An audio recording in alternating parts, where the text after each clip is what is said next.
ต้องหาผู้สาวได้บ่แหละสิมื้อต้องหาผู้สาว เดี๋ยวว่ากินกาแฟนแหละ 5 ก็ 10 โมงนี่ พ่อใหญ่น่ะกินแล้วบ่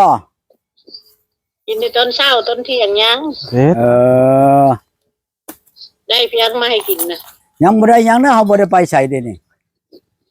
แต่นึกว่าได้ปีบ บ่ ได้กินมา บ่ได้เก็บบื้นซะก่อนบื้นแล้วเขาไปเชื่อนอันนั้นไปให้เรา อืม ชื่อนุ่มชื่อหยังนั่นแหละชื่อแนวเรา ซื้อลาบเนื้อมาบ่ต้องซื้อมาลาบเนื้อแล้วบ่กิน บ่โอ้ยบ่ชื่อดอกสิหาชื่อขนมไข่ขนมหยังไปให้เราบื้นก่อน ปิ้งไก่บ่แต่เรากินอยู่ปิ้งตับปิ้งไก่ปิ้งหยังเขากินเดี๋ยวมาเนื้อเดี๋ยวมาไก่ มันบัดบ่มีบ้านนอกเขาน่ะปิ้งไก่ปิ้งตับนั่นจังไรเฮือนชุม แล้วนอกจากเขาขายรถกับข้าวมี เขาชุม มีเขามาขาย ชุมขายรถเขามาขายน่ะไม่แล้วก็ไปประชุมเขามาขายเฮ้ย วันศุกร์มันจะมีขายมาขาย วันศุกร์โอ้มันยังเฮิงวันศุกร์นั่น เพื่อสิฮอดเนาะพ่อใหญ่วันหยังพ่อใหญ่มื้อนี้ ไงมื้อนี้วันไหนมื้อนี้วันอังคารพุธพฤหัสอีก 2-3 มื้อ ยังช้ำมื้อ 3-4มื้อผู้ใด อืม เมื่อวันศุกร์เข้าไปยังสิไปหาชื่อไปให้เพิ่น ฮะ ว่าวันศุกร์จังสิไปว่าเข้ามาแล้วสิไปชื่อไปให้ลาวว่ะ เออแต่ว่างกับมาบ่ว่างกับบ่เป็นหยัง อืม ผู้นี้แหล้วเขาแล้วนาเนาะ ถึงดำนานั่น วันศุกร์แล้วเขามามีตลาดนัดยามเช้า มาแล้วก็มื้อใดฝนบ่ตกคันฝนตกเขาก็บ่มาคือกันนั่นแหละเห็นว่ามื้อนั้นน่ะ มื้อนั้นก็เพิ่น มื้อ คนตกเขาก็มาโนมาหน่อย มาบ่หลายบัดนี้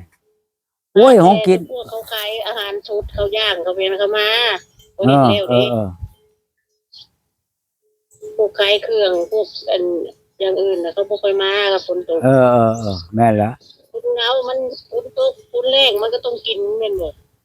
เปิดกล้องดู ฮะ เปิดกล้องแน่อยากเห็นนี่อยู่ในไฉนี่น่ะ อืม นี่เนาะ ฮะชุมวันอันนั้นเขาบ่แลมาลินน่ะโอ้เพิ่นนอนบ่หัวหน้าเพิ่นน่ะผู้ใหญ่เนี่ย นอนนี่ดิ เออ กินข้าวแล้วก็กินกาแฟแล้วก็นอน กาแฟก็กินบ่กาแฟหยังเรากินนั่น กาแฟไอ้นั่นไหนเรากินน่ะกาแฟงาดำน่ะ เออ รถไอ้เขามาขายวันศุกร์รถตาเพียงมาขายน่ะเขาขายช่อง70,000 ถุงหนึงบ่70นั่น ถุงใหญ่เป็นถุงหนึ่งมันมี32เหมือนบ่ ไปเมื่อเขาวันชุกร์คนที่ชื่อให้เพิ่นจักถุง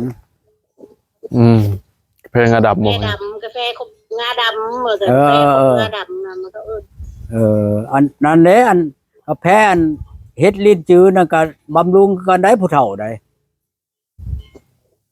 บำรุงชายตาบำรุงธาตุ ให้เรา งานดำก็สิชื่อดอกมื้อนั้นมื้อไปวันชุกร์คนจะชื่อให้เรา อืมเอาชื่อให้แต่เล่าว่าคอยบ่ชื่อให้บ่ซะ เจ้าว่าเอาแนวไม้แล้วให้เนาะ เฮ็ดเอาหยังเด้ หนุ่มเด้ เอาเรื่องหัก เอาแนวมันแซ่บกว่าผู้เฒ่ากันแหล้ว อ๋อ เนี่ยมันแซ่บผู้หนุ่มกินได้นะ จังเด้ อืม บ่อร่อย แล้ว พ่อให แซ่ ญ่ บกว่ากับพุ่นแล้วปิ้งหมูปิ้งไก่เชโนบ่เนี่ยมันแซ่บกว่า ไปพุ่นแล้วไปอันเมื่อใดมันอันแล้วนะจะก่อนจะพาไปกินหมูกระทะอยู่ชิโน่พุ่น ปอตุ๊หมูกระทะ บ่กิน2 คนบ่แซ่บ กินเบิดบ้านห้วยเมานั่น อ้าวก็เอามากินกับหมูกับหลานเลยกินกับพ่อปะโถเลยจ้ะ เอาหมูกระทะก็กินอยู่ห้านเขา ตักหมูกับข้าบักละลายกิน2 คนอุ้ย เอากระชงคนแล้วกินไปยังหลาย อืม อ้าว ที่เป่าบ้านเป่าเมืองมากินน้ำกันบ่ว่าแล้วเฮ้ย อ้าวคนเลยเขาแต่งงานแต่งดองก็ยังกล่าวบ้านกับเมือง เอาอันนั้นมันแต่งดองแต่งงานนั่นแหละก็ดี อันนี้กินน่ะก็ กินหมูกระทะเอามาอย่างนี้ กินก็กินบนอันมันอันนั้นแหล้วบนแนวมันได้มันแซ่บเขาก็ลักกินอยู่ตามป่าตามดอนนั่นแหละเฮ้ย บ่คนบ่คักหญ้าคาทั้ง กันยามมันทางก็มาเฮือนไปแล้วบ่แรงเด้อ บ่เราจะไปกันจะไปหวังขนาดนั้น เจ้าบ่ได้แต่งคอยเข้าเฮือนน่ะเจ้าอย่าวังโลด โอ้ไปทู่ทีบเลยโอ้ย ให้มากินหมูกระทะบนวังหน่อยพ่อใหญ่ บัดบ่ หน้าตากาบุงมังสังขยาโอนไม่ค่อยเบิดค่อยเอา อ๋อ โอ้คือโลด โอ้เมียเจ๊เมียเท่าใดคนเดินสิไปมอบให้ผู้เดียวนี่บ่เฮ้ย อ้าวแล้วแต่เลยคนบ่ได้บังคับเจ้า ก็บ่ได้บังคับหรอกครับว่าเมียเท่าใดคนแล้วก็เอาผ่านมาก็บ่ได้ คือว่า อ้าวแต่ละคนมันก็คนละคนก่อยชื่อไก่สอนหน้าตาก็ต่างกัน โอ้โธ่ผู้นี้ ผู้นี้ก็ ไม่นั่งไม่ ลูกไม้ยังไม้ก็คือเก่าแหล้ว ชื่อคนละแบบ เอาหลายแท้เนาะพ่อใหญ่สิบ่ปั้นให้พ่อใหญ่นะบ่ คนละครึ่งกันเนาะพ่อใหญ่ ได้บ่ เอา พูดแล้วไปกินหมูกระทะมาพูดแล้วจังว่ากันอันนั้น อืม ตาย บ่ ไปกิน2 ต่อ 2พ่อใหญ่นะ คันสิ หมูกระทะแล้วนี่ต้องไปกินสุด คันสิเอาไปนำนี่สิได้ไปชอมโลดซะก่อนย่านมันบ่ฮอดชิโน เป็นอะไรพ่อใหญ่นะ แม่น150โลพุ่นบ่ อ๋อต้องรถกระเดื่อง ย่านรถกระเดื่อง มา70มาไปเพื่อคนรวยหา 70พุ่นป๊าด ครึ่งแพ้ใช่ป่ะนะพ่อใหญ่ อืม นี่ป้าลูกพ่อแม่ง จะได้ไปชื่อรถยนต์อย่าชื่อรถมอเตอร์ไซค์แล้วล้อแตก สิได้ใช้ล้อฉุกไปนะบ่มีดอกขี่รถมันก็กระเดิง แต่เราตีนเดียวว่าพ่อใหญ่ชุกพ่อใหญ่ ล้อถูกบ่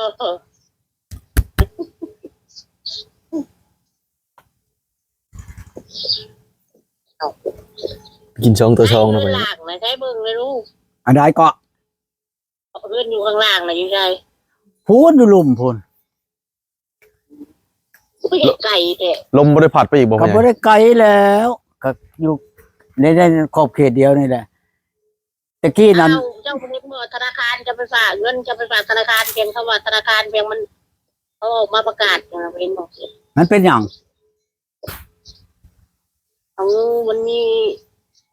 เพียงคำว่าเพียงคำบริเหตุนี่จ้ะไม่ไรแล้วเขาบอกเขาก็บอกเข้าใจเขาเรียกว่าอยู่ธนาคาร A B D D D บอกเพียง จังแล้วเขาคือบ่ได้เบิ่งบ่ได้เห็นนะเชโนนี่บ่ ABCD ทั่วประเทศลาวลูก โธ่โอ้เขารูปร่างบ่ ทั่วเขายกเลิกตัวพันกับเพียงนี่แหละเขาว่านะเขาได้อ่านตัก ธนาคาร ABCD พ่อแม่พี่น้อง บ่แล้วมันคันมันเกิดกรณีเขาก็ห้องเฮาลงไปแล้วของรายชื่อเฮามีเนาะอยู่นั่นเขามันปรากฏการณ์อะไรเขาก็ห้องลงไปแล้วว่า อืม ไปรูปร่างแต่เขาก็บ่ได้ทั้งมวลแล้วว่า ปกติเขาสิโทรตามเขาสิบ่มีหนังสือแจ้งมาบอก เขาก็แจ้งข่าวไว้แล้วว่าคันว่ามันไปเกิดเป็นนั้นอยู่กับธนาคารก็ดี เขาก็แจ้งข่าวเฮาคือกันแล้วว่า ความเสียหายของเขาเด้เขาคือที่รูปร่างแต่เขามันก็รูปร่างบ่ได้แล้วเฮานักชื่อเขาเฮ็ดให้เฮาก็มันจักเท่าไหร่ชามชี้ตาแหละบ่แม่นว่าแต่เขานั่นเฮ็ดผู้เดียวชงคนกับเขา โปจำกันจนเหนื่อยจำเนาะพ่อใหญ่เนาะ จำตัวนั้นจำตัวนี้ ชี้ตาผู้ใดใบอันแจ้งข่าวอันของงานธนาคารนี่นะ สมมุติว่ามัน ก็นั่นแหละเขาต้องเฮ็ดหนังสือมากันว่าเขาโทรแต่มันบ่แม่นมีซาซี่เมียงเด้อเขาต้องซื้อแจ้งมาโลด คันว่ามันเป็นไงเขาก็แจ้งข่าวไปแล้วว่าถูกทั่วไปแล้วบ่แม่นว่าเขาสิ ธนาคารกับเจ้า อำเม่นบ่ได้ดอกของอันนี้น่ะหัวหน้ามันก็เป็นโทษโลดแหละเงินก็บ่แม่นแต่เฮาผู้เดียวเนาะคนเบิดแขวงเบิดเมืองเบิดไดมาภาค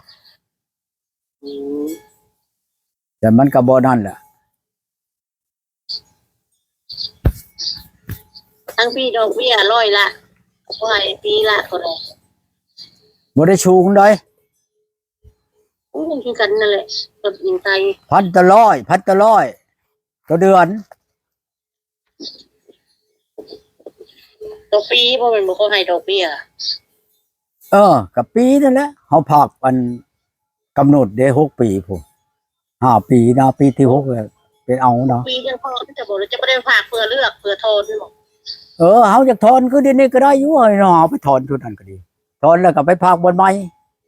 ถอนมาเช่ามาแรงพากบ่เอามาแล้วเอามาเฮือนเฮานี่เอามาเพียงเอามากระชื่อเบิดซื่อๆเงินที่วันเรือมื้อนั้นก็ไปชื่อทองไว้ เดี๋ยวอีกหน่อยก็นึกว่าช่องขนมปังนึกแกล้งทิมจะหาแล้วบัด อันใดก็ ว่าถือไปถือมาก็นึกว่าช่องยาช่องอะไรโยนทิมก็แล้วเลย โอ้ว้าวใช่ครับจำกระปั้นนี่สิไปจูนทินได้ว่านะว่า พอตัวกับจักรพรรดิ ยัน เนาะพ่อ มา ใหญ่ ยันมา ไปใช้ช่องยา ชาวผู้ชาวผู้หนักโยนทิม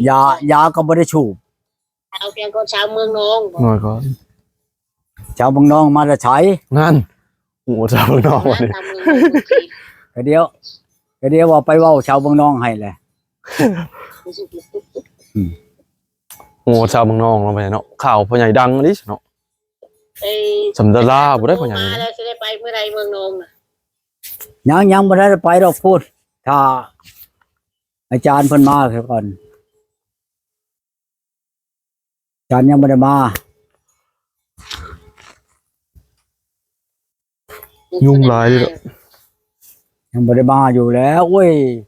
เขาเว้าเป็นอาทิตย์พุ่นเพิ่นมานั่นเพิ่นก็ไปคุดค้นคือกันนั่นก็ดีเพิ่นไปเล่น เพิ่นก็ไปหาเนาะพ่อใหญ่เนาะ ลงถ้ำ ไปหาเครื่องเพิ่น อาจารย์น่ะเป็นคนลาวเป็นบ่ค่ะแต่ว่าเขาอยู่ คนลาวนี่แหละไปว่าไปคุดค้นอยู่เมืองไทยของเขา อันเมียนคือเฮานี่แหละ แต่ว่าเมืองไทยอันท่านว่ารัฐบาลฮู้ต้องแบกต้องให้เป็นโครงไทยของรัฐบาลน่ะของเขา เป็นลำมังบ่อนดอก เป็นเมืองโน่นเขาแต่ว่าเขาแต่มีแต่เขาบ่เปิดเผยเท่านั้นแหละเปิดเผยบ่ได้เปิดเผยนี่คือเป็นของหลวงหมดนอกจากว่าเขาเอาเงินน่ะยัดอันนี้กำนันยัดผู้ใหญ่บ้านแล้ว อยู่ใช้มันกับนี่คือกันเบิดบ่ว่าแต่ลาวแต่ไทยพุ่น พูดกันนะบ่เอาเงินยัดกำนันบ่เอาเงินยัดผู้ใหญ่บ้านแล้วเรื่องเด็กซึ่งนั่นเขาก็พวก มือใดคานเชียวมือใดเชียวมาแล้วมาฆ่าแบ่แล้วมาได้เด้อ พอได้สิเดี๋ยว โอ้ย ถ่ายรถ มาเฮ็ดกิน ชัดตัดชีวิตบาป เอ้า แกงก็ไม่ไหนกินมือมีเลือด เขาสิมาฆ่าแบ่ เช็ดบ้านขาแบะ เขาพุ่นฆ่าบ่แม่นเฮาฆ่า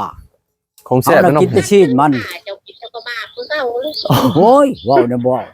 เฮ็ดบุญในบ้านเมาแล้วคือว่าเขาฆ่าคงงอบ่บาปบ่เทมพูบ่ได้อันนั้น แต่รู้แต่อื่นมืออื่นเอื้อนคอยบ่ค้าเลยบ่มีกระนั้น โอ้ย บางทีแม่เสียก็บ่ได้ขายยังไปเอาของนั่นนี่พ่อเราก็เอาไว้ค่าตัดชีวิตเราอ่ะเอาแล้วสั่งไว้นี่สมุนแล้วเป็นยังไปเราห้าเราค่าขับบ่ได้ค่ากูสิจอคุยมันเรา โอ้ เอาเงือกเอาของในตลาดเอาไก่เอาหน่อไม้มาแกง เฮาเห็นแต่เฮาไปใช้ก่อมื้อนั้น นะ ว่าเฮาไปบุญบ้านใดก่อมื้อนั้นบ่ก็เด้อเขาแกงหน่อไม้น่ะบุญบ่รู้เอาดองบ่มื้อน่ะแม่นแหละเฮ็ดบุญบ้านเมาเฮ้ยเพื่อนนั้น นั่นเลย เห็นน้ำมันเท่าเพียง แกงหน่อไม้มื้อนั้นกับในบ้านนี่ก็จักบุญอย่างมื้อนั้นก็แกงหน่อไม้โอ้หาคนก็มักแค่ได้แหละแกงหน่อไม้น่ะ โซนกันเลยนี่ทำสมุดว่านั่นหนูว่าเป็นเมาผมไปชื่อด้วยตลาด โอ้ก็มีงวดในตารางข้าวงวดในตารางแล้วมันสิไปชื่อเพียง ภาคลูกภาคแม่มันนั้นคือกันเลย อ้าวย่านวันนั้นก็ไปบวชอยู่วัดพุ่นแล้วมันจังถูกเว้า นั่ง มันบ่เกี่ยวบ่ได้ถึงปานนั้น โยมมันก็เกี่ยวนั่นแหละเว้าคันเว้าถึงปานนั้นแล้วก็ไปบวชอยู่วัดพุ่นแล้วแหละพูดเฮียนไผหัดจะดงคุณอยู่ผู้พุ่น บ่ได้อย่าไป ชูดใบไม้เป็นข้าวพุ่นกินบ่ต้องมีหยังอีกเอาใบไม้แห้งมาพูดชูดเป็นป่าเป็นอันนั้นพุ่น ได้บ่พ่อใหญ่ เอาก็ได้แหละ โอ้ พระฤาษีเพิ่นสิกินยังใช้เพิ่นไปบิณฑบาตยังใช้กิน บิณฑบาตกับบินนำพวกบางบดน่ะอยู่ป่าพุ่นคันห้องกินเพิ่นก็ใบตองแห้งมาชูดเป็นป่า อืม ป่าหยังเพิ่นก็ชูดให้ได้บัดนี้คันว่าเพิ่นอันห้องกินแม่นบ่ยินน้ำจะจอกก็ชูดแล้วก็ เป่าลงใจก็กินก็อีบนมือ บ่แม่นว่าฉันก็ตายแล้วเพิ่นอยู่ภูพุ่น อยู่ผู้เดียวเนาะพ่อใหญ่เนาะ เท่าไหร่เป็น1,000 ปี 2,000 ปีเพิ่นกินนั่นหากไม้ชี้บ่เท่าบ่เป็นคงเพิ่นรู้จักเบิดแหละเพิ่นก็เป็นพระพุทธเจ้าผู้หนึ่งอีกแล้วยอมยังรู้จักเบิดแหละคือกันกับ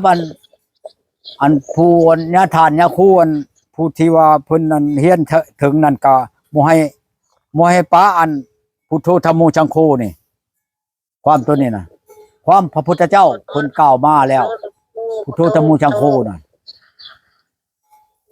เอามันก็ได้ผลนี่แหละสมมุติเอาคิดปุ้งซ่านเขานอนบ่หลับเลยต้องพุทโธพุทโธแป๊บเดียวหลับ